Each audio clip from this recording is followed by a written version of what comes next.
सौदा के तोशा ख़ास से बतौर पेरेंट्स हमारी बहुत सारी ज़िम्मेदारियाँ हैं, जिनमें से एक ज़िम्मेदारी ये भी है कि अल्लाह पाक ने हमारी औलाद को जिन ख़साइस के साथ, जिन सलाहियतों और काबिलियतों के साथ पैदा किया, हम उसके साथ उन्हें कबूल करें, उसके साथ उन्हें चाहें। मेरा तो ये फ़र्म बिलीफ़ है कि मोहब्बत जो है वो कंप्लीट पैकेज के साथ की जानी चाहिए। यानी कि जो आपका प्यारा है आप उसे कबूल कीजिए, उसकी कमज़ोरियों के साथ, कोताहियों के साथ और अच्छाइयों के साथ। ये क्या कि मीठा मीठा हप और कड़वा कड़वा थू, ये बात इंसान को नहीं जचती। आदमियत का मयार ये होना चाहिए कि आप कंप्लीट पैकेज ही कबूल करें।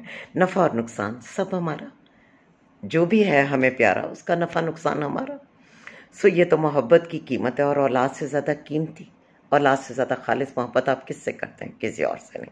मुझे वो पेरेंट्स बहुत अजीब लगते हैं जिनके बच्चों का खुदा न खास्ता कोई तालीमी मसला, कोई दूसरा मसला, और वो हर वक्त अपने बच्चों का दूसरों के साथ कंपैरिजन करें। ये मुनासिब नहीं।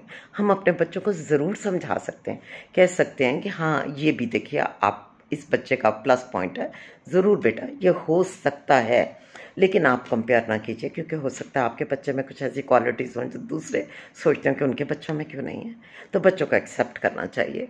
इस बात को कहने की ज़रूरत मुझे आज इसलिए पेश आई कि पाकिस्तान के लाज़िम होता है कि एक ताकतवर जो शुबा है हमारा, उसके पेरेंट को बहुत अपनी औलाद का शाकी पाया, उन्हें शदीद गिला था अपने बच्चों की गैर ज़िम्मेदारी से। तो मैं ये सवाल उनसे तो उनका दिल दुखाने के लिए नहीं कर सकती थी, लेकिन जनरली करना चाहती हूँ कि आपके बच्चे अगर पूरे मुल्क पर काबिज़, मुल्क के ख़जानों को लूटने वाले बेनिफिशरीज़ के बच्चे हैं, जिनके गाड़ियों के फ्यूल टैंक्स भी उनके बापों के कार्ड से फिल होते हैं, जो हर कोने खदरे में इस मुल्क के अंदर और बाहर अपने इस मुल्क की बदौलत जो उनके माँ बाप को पोजीशंस मिली हैं उन पर नाचते हैं, हर तरह से लोगों का इस्तेहसाल करते हैं, अपने वालिदैन के हाथों कमज़ोरों को जलील होते देखते हैं, पावर पर, पैसे पर हर तरह का होल्ड देखते हैं। आप क्यों उनसे तवक्को करते हैं कि फिर वो इल्मी तौर पर अपनी काबिलियत को बहुत बढ़ाएं? क्योंकि आपने तो सब कुछ प्लेट में रख के और दूसरों के बल्कि दस्तरखान से छीन के उनके पेटों के अंदर खंजर घोंप के उसमें से निकाल के उनकी नस्लों को बर्बाद करके वसूल किया। तो फिर परवरदिगार अगर आपके बच्चों को कुछ काबिलियत भी दे दे, तो फिर वो जो बेचारे बदनसीबों के रिज़्क़ हलाल कमाने वालों की औलादें और ख़ानवादे के, अल्लाह उनके लिए कोई होप नहीं छोड़ेगा, यकीनन अल्लाह पाक रखेगा। आप अपने बच्चों को आसान पसंद या सहल पसंद कह दें, उन्हें लेबल कर दें, दूसरों के सामने ये मुनासिब तर्ज़ अमल नहीं है, जबकि सहल पसंदी का आप खुद नमूना हो। क्या पाकिस्तान के सरकारी इदारों में मुलाजिम कोई भी शख्स ये दावा कर सकता है कि वो अपना काम पूरी ईमानदारी से करता है? अगर कर सकते होंगे तो 100 में से शायद 1% मुश्किल से होंगे। मैं ज़ाती तौर पर पुलिस के सब इंस्पेक्टर्स को जानती हूँ जिनके फार्म हाउसेस हैं।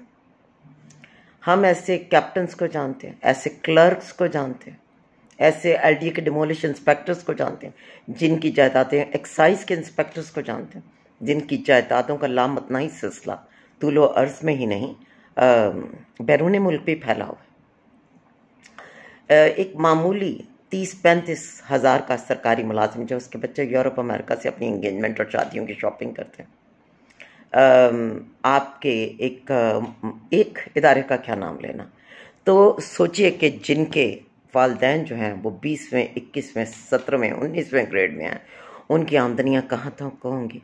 और फिर उनमें से कोई इक्का दुक्का ऐसे बानसीब या तेज़ होते हैं कि वो अपने बच्चों के लिए अच्छी डिग्रियाँ, अच्छा माहौल, दुनिया की जो भी कीमत जायज़ और नाजायज़ है, जो भी रास्ता है जायज़ नाजायज़, वो वहाँ तक ख़रीद लेते हैं और उनके नाम के साथ वो लेबल जुड़वा देते हैं। लेकिन कुछ वालिदैन हराम जमा करने में तो बहुत शार्प होते हैं, मगर उनके पास वो अक्ल नहीं होती। बास्कत उनकी बीवियाँ जिस टाइम पर आई होती हैं उस वक्त तक उन्होंने इतना नोट नहीं बनाया होता, उनका शऊर इतना बेदार नहीं होता। और कुछ उनके बच्चे भी जब ये देखते हैं कि हाजा मिन फज़्ल रब्बी, सब कुछ वैसे मिल रहा है, ये पूरी एम्पायर के अब्बा कब्र में लेके जाएंगे या अम्मा ने जो माल लपेट लपेट के पाकिस्तान के अंदर और बाहर छुपाया वो लेके जाएंगी, सब हमारा, हमारी आल औलाद का है, तो बच्चे फिर पढ़ाई और मेहनत नहीं करते। वो बच्चे आपकी नसीहत को एक कान से सुन के दूसरे से उड़ाते हैं, फिर वो आपकी तस्लील करते हैं। खैर तस्लील तो गरीब माँ बाप के बच्चे भी इनकी कर देते हैं। जब उन्हें माँ बाप सारी कोशिश के बावजूद सहूलतें नहीं देते तो फिर वो भी अपने बच्चों से बेइज्जतियाँ ही करवा रहे होते हैं। अमीर की बेइज्जती ज़रा कम होती है, उसके बच्चे के ऊपर रोब होता है कि इतना नोट है, भले जैसे भी है, जहाँ से भी आया, लेकिन इतना नोट है तो पावरफुल माँ बाप से पंगा नहीं लेना। और वैसे भी पाकिस्तानी कौम को इतना तो 76 सालों में पता चल ही गया कि ताकतवर घर के अंदर हो और ताकतवर घर के बाहर हो, पंगा नहीं चंगा।